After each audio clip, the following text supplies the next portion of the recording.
இந்த பர்த்டே மந்த்ல பிறந்தவங்களா ஏன் வந்து என்ன கேக் கொடுக்குதுன்றத பாப்போமா. அதுவும் வந்து கப் கேக்கு. சோ கிறிஸ்மஸ் வந்து வீடியோக்கு மறக்காம ஒரு லைக் போட்டு உங்களுக்கு என்ன வந்துச்சுன்றத கமெண்ட்ல சொல்லுங்க. ஓகே, ஃபர்ஸ்ட் ஜனவரிக்கு வந்து கேக் வந்து நார்மலா தான் இருக்கும். ஆனா மேல வந்து நூடுல்ஸ் போல நல்லா தான் இருக்கு. கிரீமுக்கு பதில் நூடுல்ஸ். சோ பிப்ரவரிக்கு வந்து மணியா உண்மையான காசா இல்லைன்னா சாப்பிடுற காசான்னு தெரியல. பட் ஆனா நல்லா தான் இருக்குது அது ஓரளவுக்கு. மார்ச்சுக்கு வந்து பிளானட்ஸ் அடேங்கப்பா வேற லெவல் இருக்குது. நான் ஹாப்பிப்பா மார்ச்சுக்கு. ஏப்ரலுக்கு வந்து ரோஸ். ஐயோ வேற லெவல்லப்பா. ஏப்ரல்ல இருக்கிறவங்க ஜாலியா இருப்பீங்க பொழுது. நல்லா ரோஸான கேக் வந்திருக்கு. மேக்கு வந்து லாவா. எப்படி இருந்தாலும் ஏதாவது ஒரு லாவா வந்துடுது ஏதாவது ஒரு பர்த்டே வீடியோ எடுத்தாலே. ஜூனுக்கு வந்து பிக்கலா கப் கேக் மேல வந்து ஊர்க்காவா என்ன காம்பினேஷன் தெரியல. ஜூலிக்கு வந்து ஸ்பைடரு. ஸ்பைடர்னா வெப்ல வந்து ஸ்பைடர். ஹாலோவீன் இருந்தா கூட ஓகே.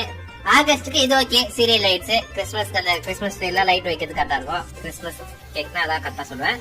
செப்டம்பருக்கு ஸ்னேக் டைலா அம்புவாலு போர்க்கா ஏதோ கறி தொண்டு பனிக்கறி. செப்டம்பருக்கு வந்து பனிக்கறி குட்டி குட்டி பீஸா. அடுத்து வந்து நூல் கண்டலாமா அது நூல் கட்டா ஏதோ சொல்லுவாங்க. டிசம்பருக்கு வந்து ஸ்டேஷனரி புக்கு பென்சில் எரேசர் எல்லாம் வச்சிருக்காங்க. வேற லெவல்ல. உங்களுக்கு என்ன இருந்துச்சுன்றத லைக் போட்டு கமெண்ட்ல சொல்லுங்க.